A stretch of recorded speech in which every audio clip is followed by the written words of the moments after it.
Happy Monday! It's Amy here with Sugar Hill Art Studio. How is everyone?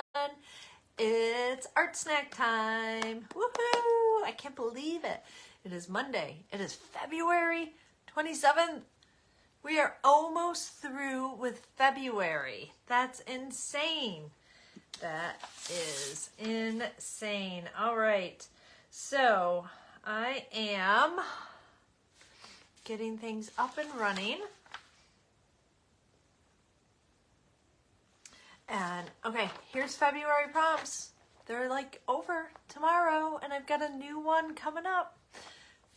March is here on Wednesday, and I've got an adorable little accordion mini March journal. I've got all the details and everything ready to go for March. You're going to want to make sure I added the link, so make sure you grab it.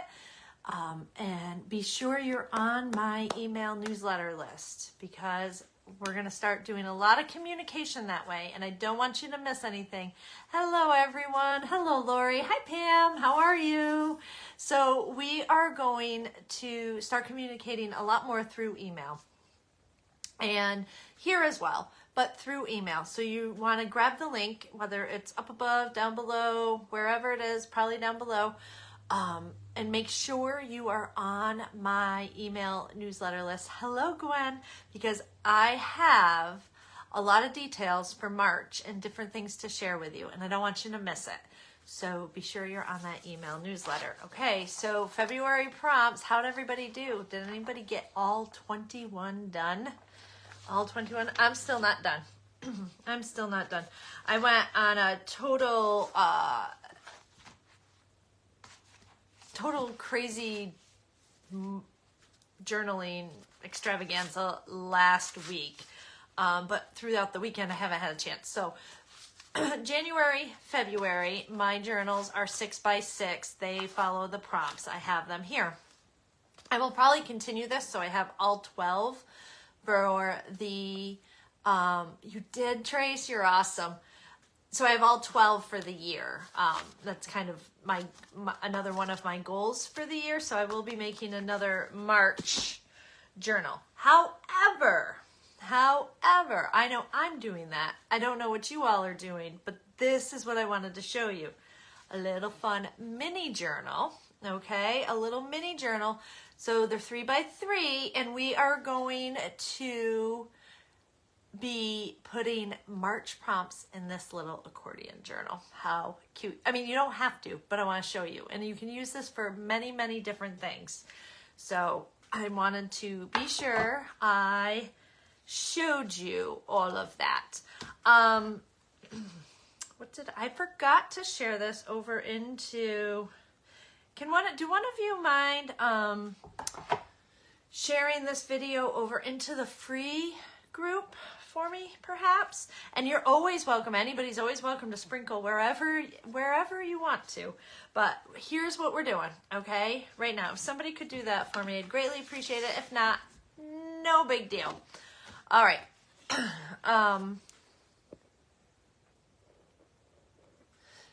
Here's what you need. Here's what you need. Thanks, Laura. I am using the Canson watercolor. You know I'm a big fan of this. This is the 9x12. If you don't have or want to use the 140-pound watercolor paper, if you have a mixed media, 9x12 is the size that you want, okay? Works really, really perfect. So easy. So grab a 9x12 piece of paper. I am using the 140-pound watercolor paper, okay? So 9x12. What we're going to do is we're going to cut this into 3 3-inch strips, okay? I'm going to turn you down just a bit so you can kind of see what I'm working at. Yeah, this is super fun. Super fun, super easy, and just gives us, you know, when we change up what we're doing with prompts each month, or how we're doing our art, or even just the size, it spurs on a new thought process, right? Okay, so let me just, this is a 9x12, so I know I can go to 6, and I can go to 3. H. All right, so now I have 3 3-inch strips. So easy, right? All right, let's get rid of this.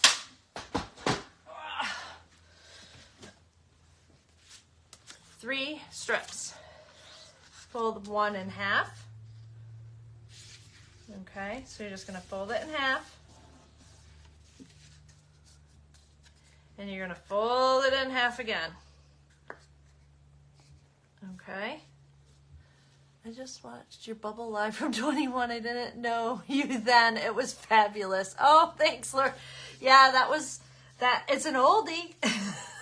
Some of the older videos are kind of fun to watch. They're interesting for me to watch. I kind of want to redo some of those. And that is another project that I'm working on, you know, building those over and organizing. But do you see that? So forth, you're going to do it with all 3 pieces. So 1, 2, try not to do it on the table so it doesn't shake so much. If I don't lock these wheels, this table shakes like crazy. And you guys bear the brunt of it.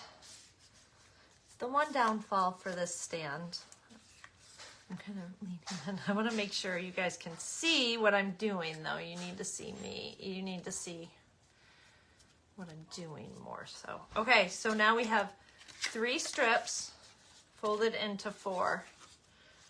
All right, 1, 2, 3, 4.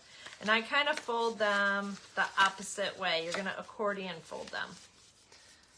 Okay, so you're just going to fold it the other way, and you're accordioning.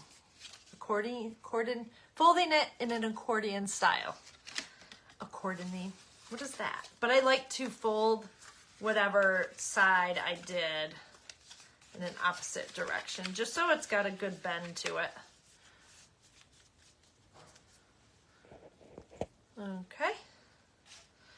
So now, here we have our 3 pieces and our handy dandy Yoo-hoo stick. Okay.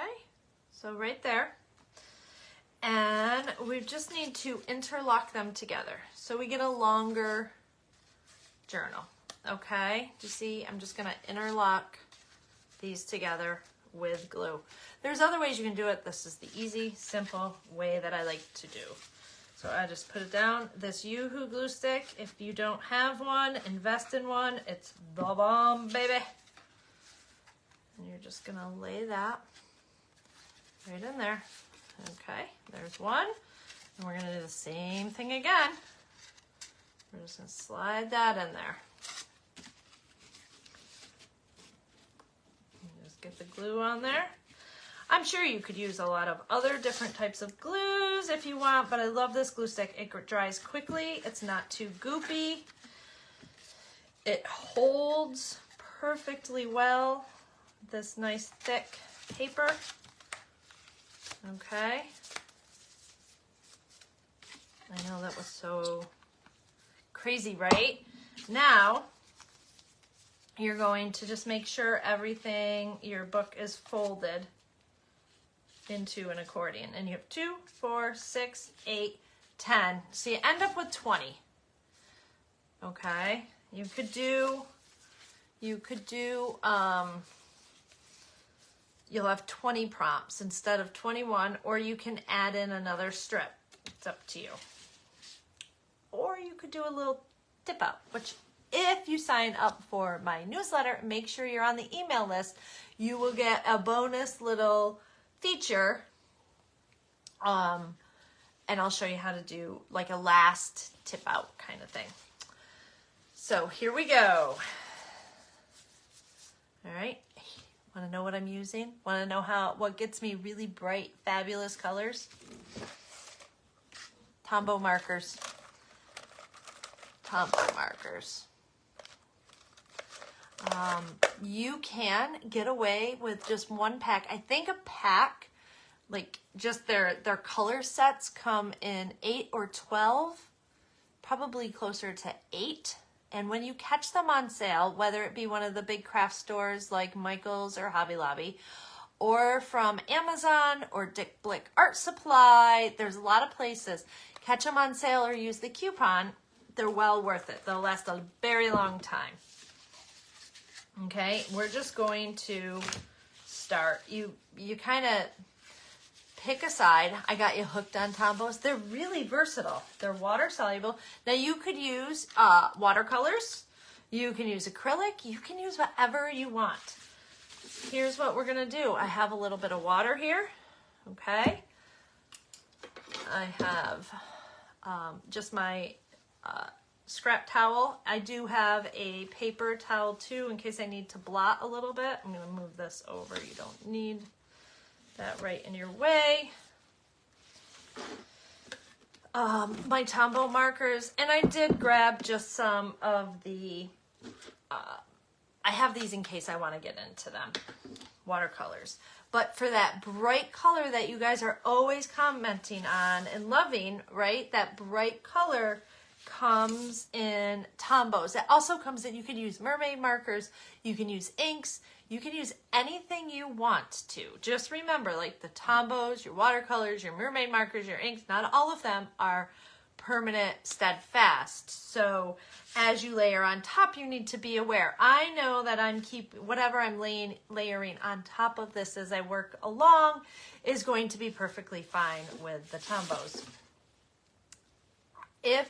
So for any of my Sugar Hill Creative members that are from my membership in here watching, you know I say all the time, you've got to experiment, you've got to play, you've got to push yourself out of your comfort zone, you've got to get to know your materials. I'm sorry, I'm gonna sneeze, my nose is itchy. You have to know your materials. But the biggest thing I want you to do is I want you to play with color. I want you to see what goes together. I want you to experiment. And that's what is so great about this little project. So we've got the square. I am a big fan of kind of leaving a little bit of space. So I'm going to kind of get it nice and juicy. You see I'm just coloring in there. I will pull you in. It likes one hand. Maybe. There we go. Kind of scooch it down just a little bit so you can see a little bit better. All right, so I'm just adding the color down. And I changed my mind. You gotta think when you're doing this, just kind of play, have fun. But think about, your bright colors or your dark. I'm just gonna kind of see how and they can overlap or they don't have to. You see how I'm kind of just playing there. And then I'm just going to get a brush, whatever brush I want, and I'm going to start to, see, it's just like playing with watercolor. I'm going to get into this green and start to work that. And I'm working it until start to blend in.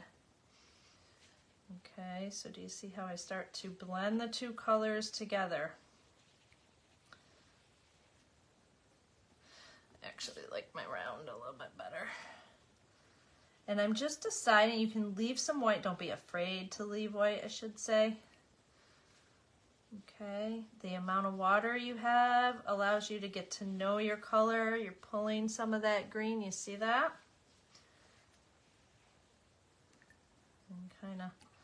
You do pick up the color, so if you want to totally get rid of the color that you had on there, you need to really rinse it.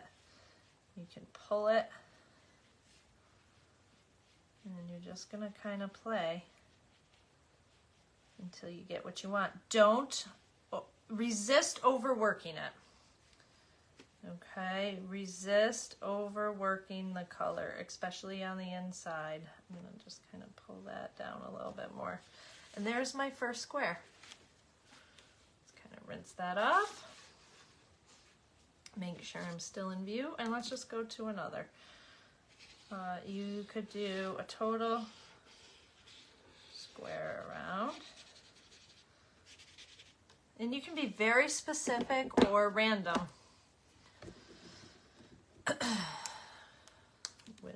colors. I'm just going to kind of put a really light blue in there, and let's see what happens on this one. All right, really wet. We're going to get some blue in there. Like I said, don't be afraid to leave some white. Oftentimes I overwork it and I don't get as much white as I would like into my pattern. All right, you see how it's going to start to just going to start to flow.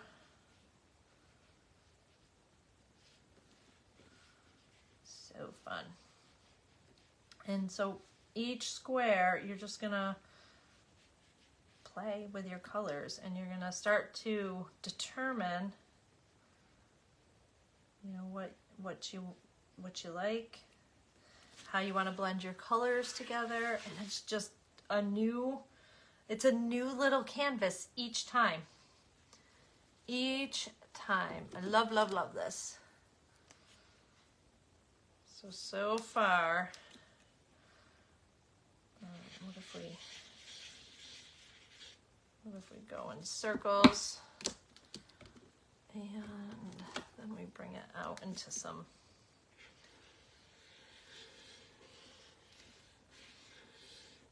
lighter pink. Let's see what happens there.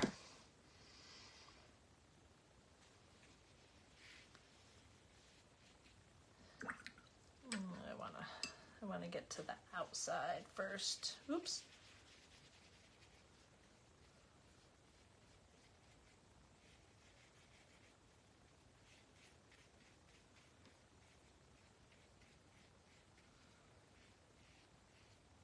Kind of did this one a little more in the round. And some of these darker colors I love. As soon as you touch them with water, they're just electrifying. They're so much fun. And you can just really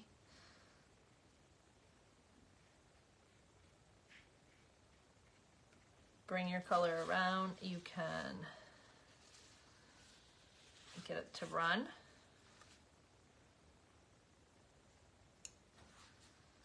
If you want it to.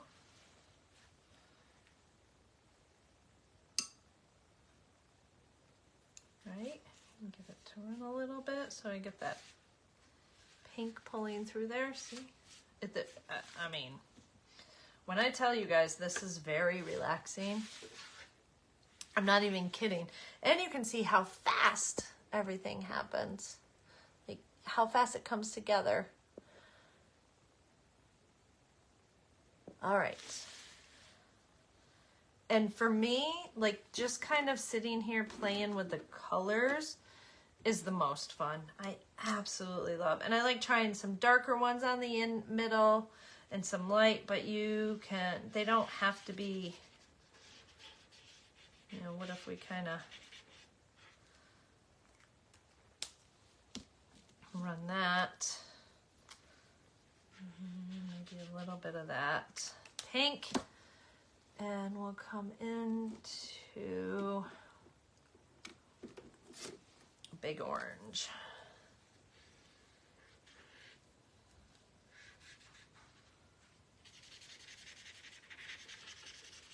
Let's see what happens there. You see how random I'm being? Now I sometimes really do like to start with either the lightest color or the least. So here my pink is kind of, I don't have a lot of it, but I can come around.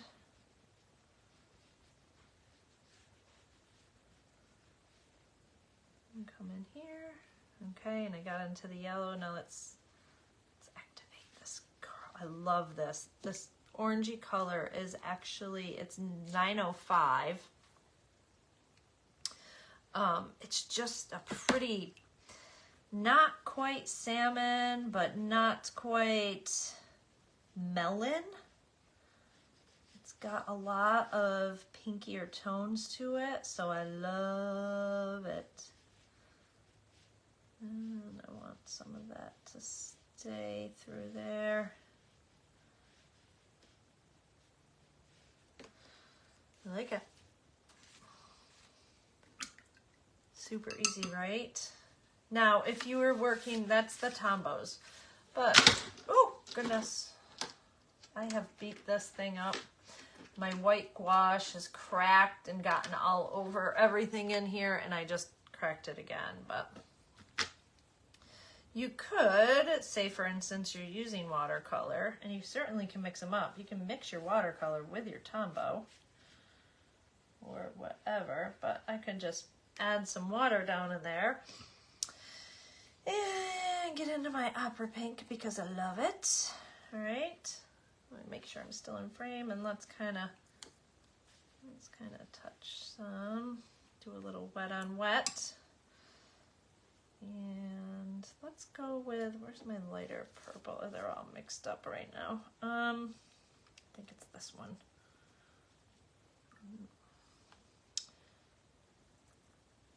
This one. This one's the lighter. Kind of get some of this.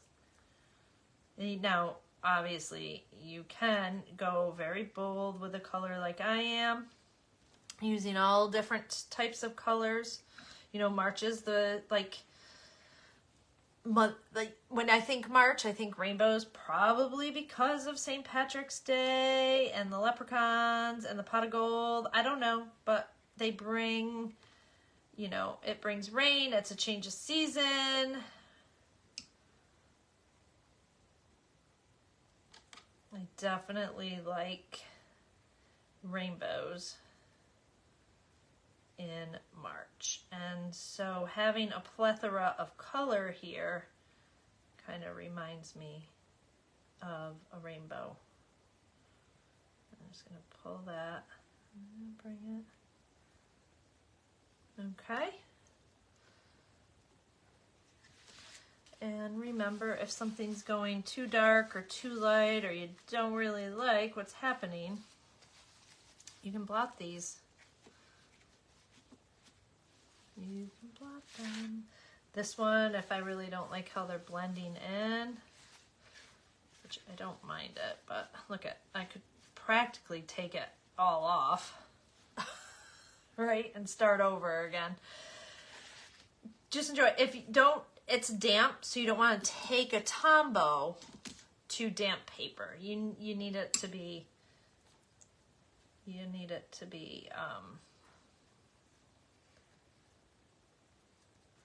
dry. Otherwise, you're going to kind of beat up your felt tip.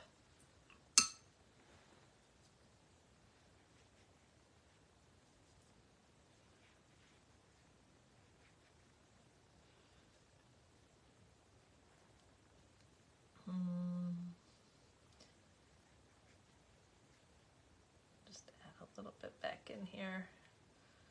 We're just going to kind of leave that one alone. It is what it is. It's very pink.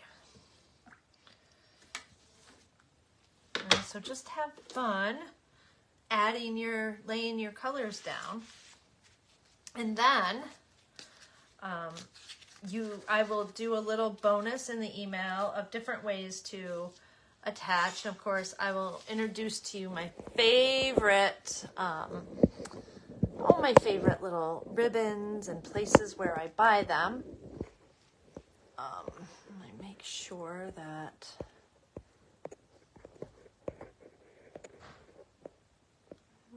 comments.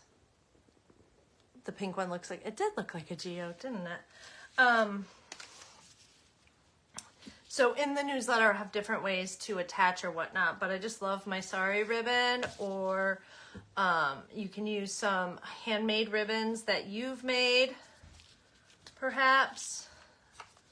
You know, if you've dyed some or whatever,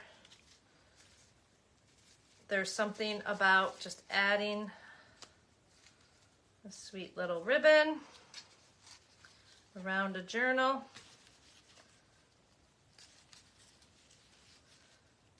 Right, when we tie it up, just to have our little journals, some ribbon. Love, love, love. To just have some ribbon, and you have a little journal. And so each day you're working in a little 3x3 square. What do you guys think of that? Is that going to be challenging for you to work small, like in a 3x3 square, or are you going to love it? You know, kind of challenge you. It's very simple. This, like, of course you can do so much more with an accordion journal, but this is a very simple, easy, basic start. So if you ever, you know, if you're looking for a quick little journal or something, but this is just a good way. You have color down on each page. Okay, I've got the ones we were just working on drying, and I'll go through all of this and I'll let it dry completely. Then I'll flip it over and do the back side. Okay, super, super simple. You could keep everything in the same color tones of whatever you wanted, or you certainly can, you know, get bright and wild, have everyone different. I really, really suggest to you to have fun blending your colors. If you buy a pack of tombows, those colors all go together, right? If they put something down, if they put a pack together, those colors all blend together. And if there's 8 of them in there, there's a ton of different color ways you can do, right? And you can come up with so many different, because even if I took this purple and this blue and reversed them or did it entirely different, you know, it's gonna look different. So don't think you have to go buy tons. I've collected my tombows over time. Some of my markers are super, super old, and they're just a little, they have a little bit, but as soon as I touch them with water, bam, they're activated. So from what I understand, washable Crayolas are the same. It's the same concept. I'm gonna tell you that the boldness and the brightness that you guys all love all the time of my colors, you're always complimenting on the brightness. That's tombow. So you're not going to get that from a Crayola. It just, the pigment isn't there. It's not, the quality isn't there. So then you have all 20, and you have a little mini journal ready for 20 prompts for March. Super easy, right? I started a mini accordion journal with watercolors and blues, but I haven't added anything yet. See, that's the beautiful thing about, this is one piece, one sheet of 9x12 watercolor paper. You could do it in mixed media paper. What are you going to mess up, right? It's teeny, tiny. It's one piece of paper. It's not costing you a lot, and you're not wasting your time, your materials, your energy, your creative intellect if you're playing with your supplies and what you have. That's what journaling is about. Journaling is the practice, not the perfection. It's the progress, not the perfection. So you have to explore, and don't be afraid of failure, because even if it starts to not, you know, you're, oh, I don't want to mess this up, it came out so beautiful or whatever. That's why, you know, start with one like this. Sylvia, if you don't want to mess up the one that you started on or whatnot, do something really simple like this and kind of play first, and then take what you've learned from, you know, your basic and excuse me, and put it into your, you know, then put it into your bigger or nicer journal. You gotta play, you gotta experiment, and you have to not be afraid of, you have to let go of perfection. You have to have progress. That's why we journal, okay? None of us are gonna go grab a 36 by 36 canvas and paint a masterpiece and sell it for millions if we don't plan our journals first. You gotta play in your journal. That's why we do it. Plus, the creative release, the getting to know your supplies, the time you're spending, these are important things. All right, everybody, so that is the February journal. The prompts will come out Wednesday morning. If you're on my newsletter, then you'll get them sooner. You'll get them tomorrow night. And yeah, so get on that newsletter, get on there. I won't harp you. I don't drive you crazy. I promise. It's going to be a Monday thing, although you'll get one on Wednesday because that's the beginning of the month. So you'll always get it on the beginning of the month, but on Mondays, the newsletter will be going out just to give a synopsis of the week, what's going on, a little tidbit, some fun things for you to read, if I do any specials, when my membership opens, classes, workshops, things like that. But there's always going to be something with art snacks and lots of free things for you too. Okay? All right, everybody. Thank you very much. You have a beautiful day, and I will